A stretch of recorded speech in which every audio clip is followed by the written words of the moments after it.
Good morning, students. Today I will teach you the uses of nouns and pronouns in sentences.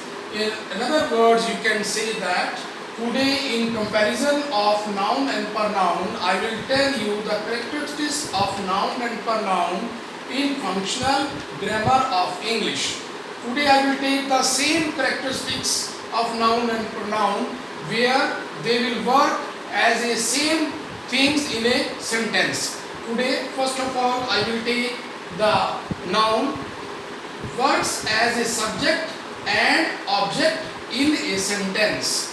किसी भी वाक्य में जहाँ पर नाउन एक कर्ता और कर्म के रूप में काम करता है, वहाँ पर हम कह सकते हैं कि फंक्शनल ग्रामर में फंक्शनल सेंटेंस बनाते समय कोई भी संज्ञा जो है वो कर्ता का काम भी करती है और कर्म का काम भी करती है, सब्जेक्ट का काम भी करती है और ऑब्जेक्ट का काम भी करती है। जैसे राम राइट्स ए लेटर, यहाँ पर राम जो है सब्जेक्ट है, राम जो है प्रॉपर नाउन है, ए लेटर ये ऑब्जेक्ट है और लेटर भी नाउन है जो कि एक कॉमन नाउन है।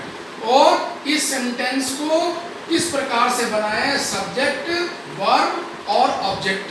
तो हम यहाँ पर देखते हैं नाउन जो है सब्जेक्ट का काम भी कर रहा है और नाउन जो है सेंटेंस में ऑब्जेक्ट का काम भी कर रहा है। सब्जेक्ट के रूप में राम के रूप में आया है और ऑब्जेक्ट के रूप में लेटर के रूप में आया है। अब इसी प्रकार हम देखते हैं कि प्रोनाउन भी किसी भी सेंटेंस में एज ए सब्जेक्ट भी काम करता है और एज ए ऑब्जेक्ट भी काम करता है। ये इनकी सेम कैरेक्टरिस्टिक्स है, इनका ये गुण जो है एक समान है। तो जहाँ पर हमने राम लिखा, अब मैं प्रोनाउन में वहाँ पर ही लिखूंगा क्योंकि राम जो है मेल है और मेल के लिए हम लोग प्रोनाउन का यूज करते समय ही का प्रयोग करते हैं। तो ही राइट्स इट डेली, यहाँ पर इट जो है मैंने लेटर के लिए यूज किया है क्योंकि लाइफलेस थिंग्स और एनिमल्स के लिए हम इट का प्रयोग करते हैं। तो हम इस सेंटेंस में देखते हैं कि ही का प्रयोग मैंने राम के लिए किया है। इट मीन्स जो यहाँ पर ही है ये प्रोनाउन है, ये सब्जेक्ट के रूप में काम कर रहा है और यहाँ पर इट जो है ये भी प्रोनाउन है, ये ऑब्जेक्ट के रूप में काम कर रहा है लेटर की जगह। तो हम कह सकते हैं जैसे नाउन किसी भी सेंटेंस में एक सब्जेक्ट के रूप में भी काम करता है और एक ऑब्जेक्ट के रूप में भी काम करता है, ऐसे प्रोनाउन भी किसी भी सेंटेंस में एक सब्जेक्ट के रूप में भी काम करता है और एक प्रकार से ऑब्जेक्ट के रूप में भी काम करता है। अब मैं एक दूसरा पॉइंट लेता हूं जहां पर नाउन का कैरेक्टरिस्टिक्स दोबारा से सेम है।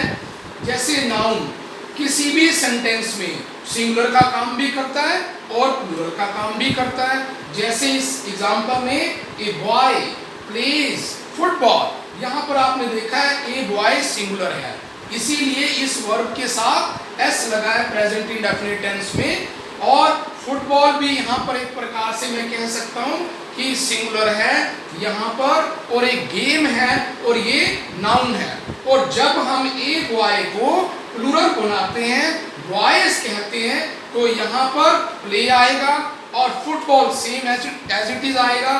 तो हम कह सकते हैं कि नाउन जो है पहले सेंटेंस में एक प्रकार से सिंगुलर के रूप में ए बॉय के रूप में आया है और दूसरे सेंटेंस में प्लूरल के रूप में बॉयज आया है। तो इसका कंप्लीट सेंटेंस क्या बनेगा, a boy plays football, boys play football. तो ये कैरेक्टरिस्टिक जो है प्रोनाउन में भी आता है कि प्रोनाउन भी एज ए सिंगुलर भी काम करता है, एज ए प्लूरल भी काम करता है। जैसे फॉर एग्जांपल ए बॉय क्योंकि मेल है हमने उसके लिए ही लगाया और इसके बाद ही लगाने के बाद हम लिखते हैं ही प्लेज फुटबॉल।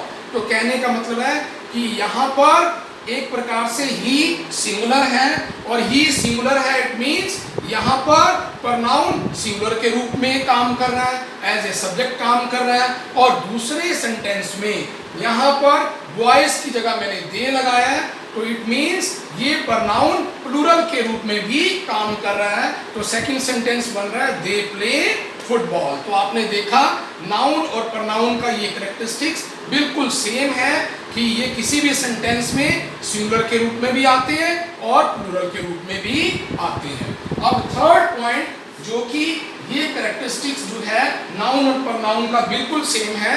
किसी भी सेंटेंस में नाउन जो है मास्कुलिन जेंडर के रूप में भी काम करता है, फेमिनिन जेंडर के रूप में भी काम करता है, कॉमन जेंडर के रूप में भी काम करता है और न्यूट्रल जेंडर के रूप में भी काम करता है। जैसे कि for example Kavita is a doctor. यहाँ पर कविता एक प्रकार से नाउन है। कौन सा नाउन है? प्रॉपर नाउन है। और क्योंकि कविता फीमेल है इसीलिए फेमिनिन जेंडर में काउंट हो रही है। और इसके बाद जो डॉक्टर है वो मेल भी हो सकता है, फीमेल भी हो सकता है, इसीलिए कॉमन नाउन भी है और कॉमन जेंडर भी है।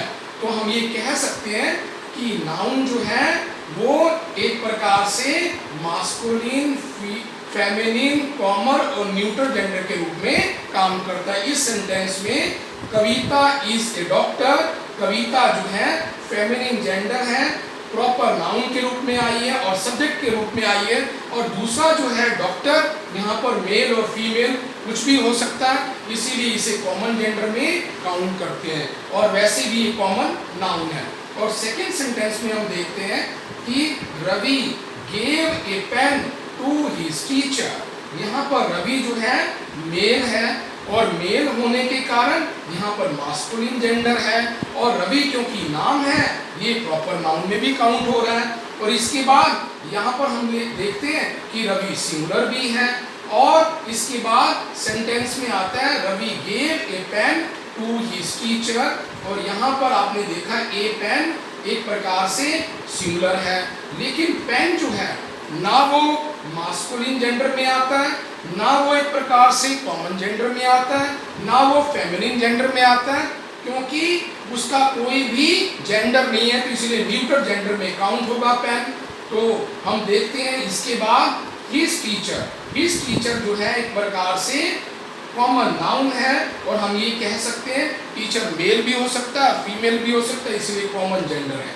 अब आपने देखा कि नाउन में हम लोग काउंट करते हैं कि मास्कुलिन जेंडर आ सकता है, फेमिनिन जेंडर आ सकता है, कॉमन जेंडर आ सकता है और न्यूट्रल जेंडर आ सकता है। यही कैरेक्टरिस्टिक्स प्रोनाउन की भी सेम है।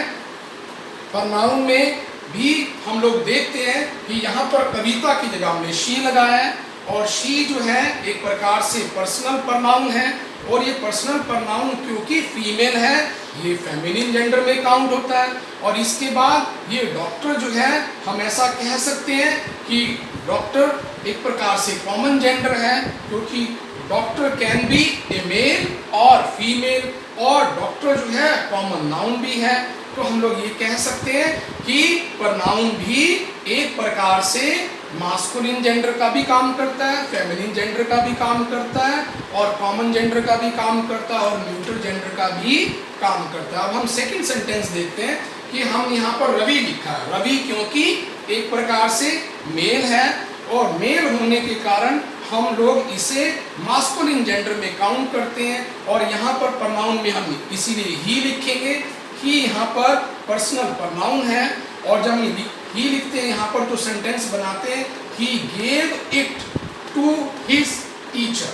तो हमने देखा ए पेन की जगह हमने इट लगाया क्योंकि इट का प्रयोग लाइफलेस थिंग्स और एनिमल्स के लिए करते हैं और क्योंकि पेन जो है एक प्रकार से लाइफलेस थिंग है, न्यूट्रल जेंडर है, तो यहाँ पर हम कह सकते हैं पूरा सेंटेंस कि gave it to his teacher. और टीचर के रूप में हम कह सकते हैं कि टीचर मेल भी हो सकता है और फीमेल भी हो सकता है, इसीलिए एक प्रकार से हम कह सकते हैं कि ये कॉमन जेंडर में आता है। और क्योंकि यहाँ पर प्रयोग हुआ है हिज, हिज जो है पोजेसिव प्रोनाउन है, तो पूरा sentence he gave it to his teacher. तो हम इस प्रकार से देखते हैं कि आज मैंने आपको नाउन और प्रोनाउन के फंक्शनल ग्रामर में जो है एक प्रकार से जो इनकी सेम कैरेक्टरिस्टिक्स है वो कराई है। नाउन और प्रोनाउन एक सब्जेक्ट और ऑब्जेक्ट के रूप में भी काम करते हैं। नाउन और प्रोनाउन किसी भी सेंटेंस में सिंगुलर और प्लूरल के रूप में भी काम करते हैं।